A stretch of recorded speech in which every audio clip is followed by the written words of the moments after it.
ప్రియ విశ్వాసులారా, వారంలో మొదటి దినం సోమవారం రోజున దేవుని పరిశుద్ధ సన్నిధిలో వాక్యం ధ్యానించడానికి కృప చూపిన దేవునికి వందనాలు. చేరవచ్చిన మీ అందరికీ ఆహ్వానాన్ని అందిస్తున్నాను. ప్రార్థన చేసుకుందాం. కృపా కనికరములు గల దేవా, ఈ ఉదయం వాక్యం ద్వారా మాట్లాడి మమ్మల్ని బలపరచమని యేసు నామమున ప్రార్థిస్తున్నాం. ఆమేన్.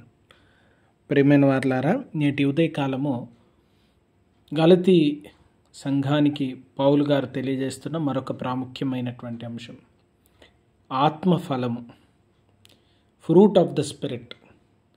చాలా సందర్భాల్లో ఆత్మఫలాలు అనుకుంటాం. ఆత్మఫలాలు కాదండి, ఆత్మఫలము. బహువచనం కాదు, ఏకవచనం. ఇక్కడ పేర్కొనబడినటువంటి 9 విషయాలు ఒకటే ఫలం, ఆత్మఫలం. అవన్నీ పరిశుద్ధాత్మ అందించు ఏకఫలంగా ఉన్నవి. మనం దీనిలోకి వెళ్ళక ముందు కొన్ని విషయాలు ఇక్కడ జ్ఞాపకం చేసుకుందాం. తోట ఫలములు వాక్యంలో అనేక సందర్భాల్లో కనబడుతుంది. సృష్టిలో ఉన్నటువంటి అనేక ఉపమానాలు, పోలికలను దేవుడు ఎంచుకొని మనకి జ్ఞానం పొందడానికి, అవగాహన రావడానికి, ఆలోచనలో మనం పడి దేవునికి సమీపంగా దేవుని దగ్గరికి రావడానికి ఇటువంటి పోలికలను దేవుని వాక్యంలో ఉంచి ఉన్నారు. సృష్టి ఆదిలో ఏదైనా తోట కనబడతా ఉంది. ఆ తోటలో అనేక ఫలవృక్షములు ఉన్నవి. ప్రాముఖ్యమైన 2 ఫలవృక్షాలు ఉన్నాయి. ఒకటి జ్ఞానవృక్ష ఫలము, రెండవది నిత్యజీవ ఫలము. జ్ఞానవృక్ష ఫలము, నిత్యజీవ ఫలము.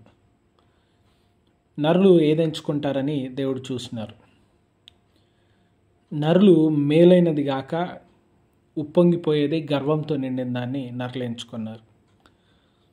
ఆ సమస్యను మళ్ళీ బాగు చేయడానికి ఇంకొక తోట, ఏదేను తోటలో జరిగిన సమస్యకు ప్రత్యామ్నాయంగా యేసు ప్రభుల వారు గెత్సెమనే తోటలో, ఒలీవలతో కొండ మీద గెత్సెమనే తోటలో చెమట రక్తంగా మారేట్టుగా ప్రార్థన చేస్తూ ఉన్నారు. అది ఒలీవల కొండ. ఒలీవలు విస్తారంగా మండుతూ ఉన్నాయి. ఒలీవ నూనె తీసే గానుగలు కూడా అక్కడ ఉన్నట్లుగా చరిత్రకారులు తెలియజేస్తూ ఉన్నారు. ఒలీవ నూనె రావడానికి ఒలీవ పండ్లు అందులో వేసి గానుగలు తిప్పుతూ ఉంటే అది నలగగొట్టబడి అందులో నుంచి నూనె వస్తుంది. నరులందరి రక్షణ కొరకు, ఆదాము ఏదైనా తోటలో చేసిన తప్పు కొరకు యేసు ప్రభుల వారు గెత్సెమనేలో దేవాదేవుని సన్నిధిలో మోకరిల్లి నలగగొట్టబడే అనుభవంలోనికి వెళ్ళినారు. మరలా యేసు ప్రభుల వారు తిరిగి నేసినప్పుడు సమాధులు తోటలో మగ్దలేని మరియకు, శిష్యులకు దర్శనమిచ్చినారు. మరలి పరలోక రాజ్యంలో జీవవృక్ష ఫలం కనబడతా ఉంది. చూడండి, అన్ని చోట్ల ఫలము గురించినటువంటి ప్రస్తావన. ఫలము అంటే మన జీవిత విధానానికి గుర్తుగా కనబడతా ఉంది. యేసు ప్రభుల వారు ఒకమారు వాక్యం చెప్తూ, మీరు చెట్టుని ఎలా గుర్తుపెడతారంటే దాని ఫలములను బట్టి గుర్తుపెడతారు.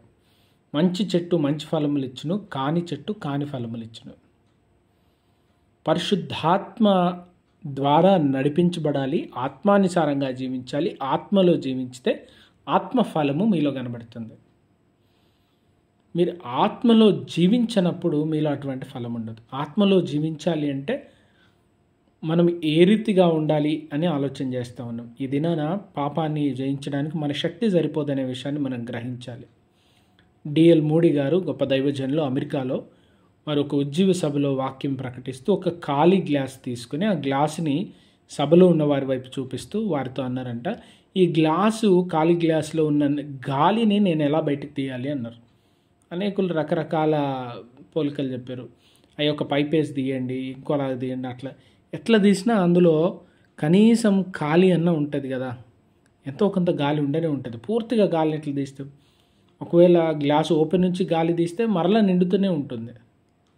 ఏం చేయాలి అని అడుగుతా ఉన్నాడు. చాలా జవాబుల తర్వాత మూడీ గారు ఏం చేసినారంటే ఆ గ్లాస్ నిండా నీళ్ళు నింపేసినారు.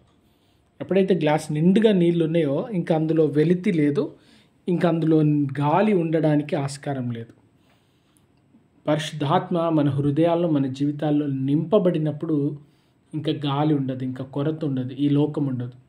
కానీ మన హృదయాల్లో మన జీవితాల్లో పరిశుద్ధాత్మకి ఎంత స్థానం ఇస్తూ ఉన్నాం, దేవునికి ఎంత స్థానం ఇస్తూ ఉన్నాం, వాక్యంకి ఎంత స్థానం ఇస్తూ ఉన్నాం, లోకానికి ఎంత స్థానం ఇస్తూ ఉన్నామో ఈ దినాన్ని గ్రహించాలి.